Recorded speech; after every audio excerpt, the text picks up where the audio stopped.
अभी हम करने जा रहे हैं क्वेश्चन नंबर 6 का और का है और यूपीएससी नेम लिखना है किसका। सबसे पहला क्वेश्चन है CH3, पहला क्वेश्चन है CH3OH। तो एक कार्बन के लिए हम लिखते हैं मेथ, ठीक। कोई भी सिंगल बॉन्ड डबल बॉन्ड की बात नहीं हो रही, sorry double bond triple bond की बात नहीं हो रही, तो इसलिए मीथेन।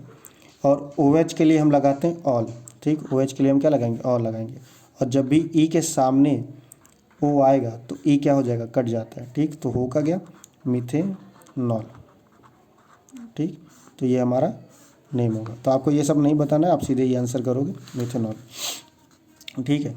सेकंड दे रखा है CH2 double bond CH2। Carbon carbon 2 बार है, 2 बार के लिए हम लिखेंगे एथ, ठीक। डबल बॉन्ड के लिए हम लगाएंगे ईन मतलब डबल बॉन्ड, और कोई ग्रुप नहीं है तो एथीन। थर्ड क्या है, थर्ड दे रखा है CH3 सिंगल बॉन्ड CH2, फिर COOH। कार्बन कितना है, 1 कार्बन 2 कार्बन 3 कार्बन, 3 कार्बन के लिए क्या मेथ एथ प्रोप। तो प्रोप लिखते हैं 3 कार्बन के लिए, ठीक है। सब सिंगल बॉन्ड है, यहाँ पर भी सिंगल बॉन्ड ही है, प्रोपेन, तो प्रोपेन। फिर ये COOH के लिए लगाते हैं ओइक एसिड, ठीक है। इसके लिए लिखते हैं ओइक एसिड, तो यहाँ पे आएगा ओइक एसिड। और फिर से E और O क्या है, आमने सामने है, तो E कट जाएगा, बचेगा क्या, प्रोपेन नोइक एसिड। ये थर्ड हुआ हमारा। फिर फोर्थ पे चलते हैं। फोर्थ क्या दे रखा है, फोर्थ है CH3 CH2 OCH। यहाँ पे CH3 लिखा हुआ है, उसको करेक्ट कर लेंगे, CH2 CH3 है वो एक्चुअल में, ठीक है। ये CH2 होगा और यहाँ पर CH3 होगा। अब इसका जो एक पार्ट है, ठीक, ऑक्सीजन से जुड़ा होगा। हालांकि यहाँ पे दोनों साइड कार्बन चेन बराबर है, तो हमको ज़्यादा कुछ करना नहीं है। एक साइड को हम कहेंगे एल्कॉक्सी, ठीक। एक साइड को हम एल्कॉक्सी कंसिडर करेंगे, दूसरे साइड को हम एल्केन कंसिडर करेंगे, ठीक।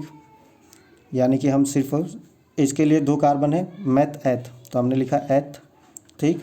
और इसके लिए ऑक्सी, क्या है ऑक्सी, तो हम लिखेंगे एथॉक्सी, ठीक। और इसके लिए क्या है मेथ एथ ईथेन, ठीक।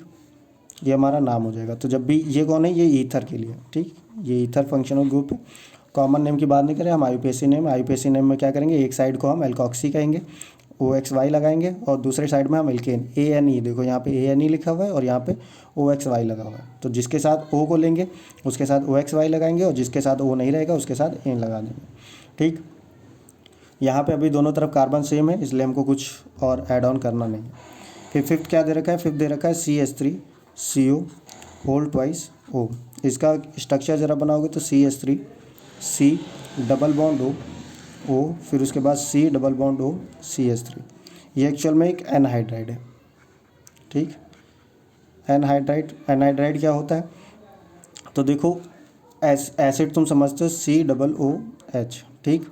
एक COOH और दूसरी तरफ भी COOH, ठीक। ये कौन है, ओइक एसिड, और ये भी कौन है, ओइक एसिड। जब ओइक एसिड का एक H और दूसरे वाले का OH दोनों मिलकर के क्या, यहाँ पर 2 H हो जाएंगे और एक O हो जाएगा, दोनों मिलकर के H2O बना करके बाहर निकल जाएंगे। तो ये दोनों जुड़ करके, ठीक। N का मतलब हटाना, हाइड्राइड का मतलब क्या, वाटर, ठीक। हाइड्राइड का मतलब वाटर, तो वाटर को जब हटा देंगे तो क्या बचेगा, एक CO और यहाँ पर OC, तो वैसे ही बचा है CO, 2 बार है CO का होल ट्वाइस, ठीक। स्ट्रक्चर में नहीं बनाए, स्ट्रक्चर में बना के देखोगे तो C double bond O OH, और इधर भी C डबल बॉन्ड O और OH, ठीक। और ये यहाँ से निकला तो एक O बचेगा, एक O के थ्रू क्या हो जाएगा, दोनों आपस में जुड़ जाएंगे, C डबल बॉन्ड O, और इधर की तरफ जो लगा हुआ है लगा रहेगा। ये एनाइड्राइड की बात रही। अच्छा, इसका नाम लिखना है, तो नाम लिखने के वापस से देखो कि स्ट्रक्चर बना लेते हैं CH3 C double bond O C double bond O CH3, ठीक। कार्बन कितना है, 1 कार्बन 2 कार्बन, 2 कार्बन इधर है, 2 कार्बन के लिए हम क्या लिखेंगे, इथेनोइक। उधर भी देखो 2 कार्बन है, उधर भी 2 कार्बन के लिए इथेनोइक ही लिखेंगे, इथेनोइक और इथेनोइक, 2 बार लिखने की जरूरत नहीं, सिर्फ दे इथेनोइक एनहाइड्राइड, ठीक। जानने वाला जानता है, बनाने वाले को पता है कि इथेनोइक एनहाइड्राइड कहने का मतलब 2 बार इथेन लिया गया है, इथेनोइक एसिड लिया गया और उसको मिला करके एनहाइड्राइड बनाया गया, तो इथेनोइक एनहाइड्राइड, ठीक है। तो यहाँ पर क्वेश्चन नंबर 6 फिनिश होता है। Thank you.